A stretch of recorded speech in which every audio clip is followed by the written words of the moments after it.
காவல்துறை ஆய்வாளரால் தாக்கப்பட்ட அமுதரசன் காங்கிரஸ் கட்சியை அவருக்கு நீதி கேட்டு அவரிடம் மனு கொடுத்திருக்கிறோம். 27/3/2025 இரவு 9:30 மணிக்கு நடந்த சம்பவம். அமுதரசன் அவர்கள் காவல் நிலையத்தில் சென்று காவல் நிலையத்தில் வைக்கப்பட்டிருந்த 3 குற்றவாளிகளை சந்திக்க சென்ற பொழுது காவல்துறையினுடைய ஆய்வாளர் திரு கலைச்செல்வன் அவர்கள் அவரை கன்னத்தில் அறைந்தது மட்டுமல்லாமல் அவரை தகாத வார்த்தையால் பேசியது சம்பந்தமாக நடவடிக்கை எடுக்க வேண்டும் என்று நாங்கள் கோரிக்கையை தலைமை காவல் தலைவருக்கு அதிகாரிக்கு கொடுத்திருக்கிறோம். இங்கு எங்களுடைய போராட்டம் 2 தினங்களுக்கு முன்பு எங்களுடைய போராட்டம் வேறு விதமாக ஒரு சிலரால் சித்தரிக்கப்படுகிறது. எங்களுடைய போராட்டம் என்பது காங்கிரஸ் கட்சியுடைய தொண்டன் அமுதரசன் அவர்கள் தாக்கப்பட்டதை கண்டித்து தானே தவிர எந்த குற்றவாளிகளுக்கும் ஆதரவாக இல்லை. நாங்கள் எந்த குற்றவாளிகளுக்காகவும் சிபாரிசு செய்கிறவர்கள் அல்ல. நாங்கள் எந்த குற்றவாளிகளையும் காப்பாற்றுகிறவர்கள் அல்ல.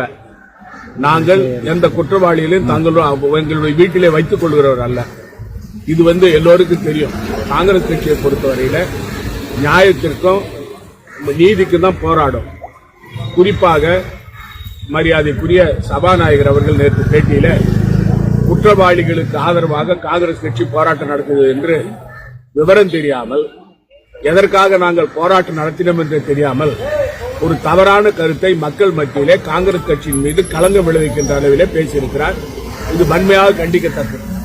இந்த குற்றம் செய்தவர்கள், இந்த 3 குற்றவாளிகளை காவல்துறை எந்த நடவடிக்கை எடுத்தாலும் அதை பற்றி எங்களுக்கு கவலை இல்லை. ஆனால் அந்த காவல் நிலையத்தில் சென்ற ஒரு காங்கிரஸ் தொண்டனை ஒரு காவல்துறை ஆய்வாளர் தாக்கியதற்காகத்தான் நாங்கள் போராட்டம் நடத்தினோமே தவிர அந்த குற்றவாளிகளுக்கு அல்ல. முதலில் அந்த சபாநாயகர் இதை தெரிந்து கொள்ள வேண்டும். புதுச்சேரி மாநிலத்தில் கொலை குற்றவாளிகளுக்கு ஆதரவு கொடுப்பது என்ஆர் காங்கிரஸ், கட்ட பஞ்சாயத்து பண்றது என்ஆர் காங்கிரஸ் பாஜக, புதுச்சேரி மாநிலத்தில் நில அபகரிப்பு பண்றது என்ஆர் காங்கிரஸ் பாஜக, புதுச்சேரி மாநிலத்தில் சிறையில் இருக்கிற கைதிகளோடு தொடர்பு வச்சுக்கிறது என்ஆர் காங்கிரஸ் பாஜக.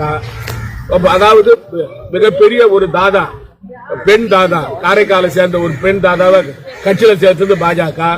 காங்கிரஸ் கட்சி அது மாதிரி கட்சி கிடையாது. அதை முதல்ல தெரிஞ்சுக்கணும். முதல்ல யாருக்கு எல்லாருக்கும் நாவடக்கம் வேணும். எதுக்காக போராட்டம் நடத்துன்னு தெரியாதவே ஒரு சபாநாயகர் புதுச்சேரி மாநிலத்தில் இருக்கிறாரு. அவருக்கு என்ன அதிகாரம் இருக்குதுன்னு தெரியாதவே எல்லாத்திலையும் தலையிட்டு இருக்காரு. அவரை நான் வன்மையா கண்டிக்கிறேன். எங்களுடைய தொண்டனை யார் தகாத முறையில் பேசினாலோ அல்லது தரக்குறைவாக திட்டினாலோ அல்லது அவர்களை தேவையில்லாமல் அவர்களை அடித்தாலோ நாங்கள் பார்த்துக் கொண்டு சும்மா இருக்க மாட்டோம். சாதாரண தொண்டனா இருந்தாலும் சரி. ஏனென்று சொன்னால் எங்களுடைய கட்சிக்காரன் தான் எங்களுக்கு முக்கியம். நான் தலைவர்கள் அடுத்த பக்கம் தான். தொண்டனை பாதுகாக்க வேண்டிய கடமை பொறுப்பு எங்களுக்கு இருக்கு. இது போன்ற ஒரு பயந்தியை கிளப்பி நாங்க அந்த 3 குற்றவாளிகளுக்கு நாங்க ஆதரவு என்று சொல்லி மக்கள் மத்தியில் இந்த திசை திருப்புற வேலையை இந்த சபாநாயகர் செய்ய வேண்டாம்.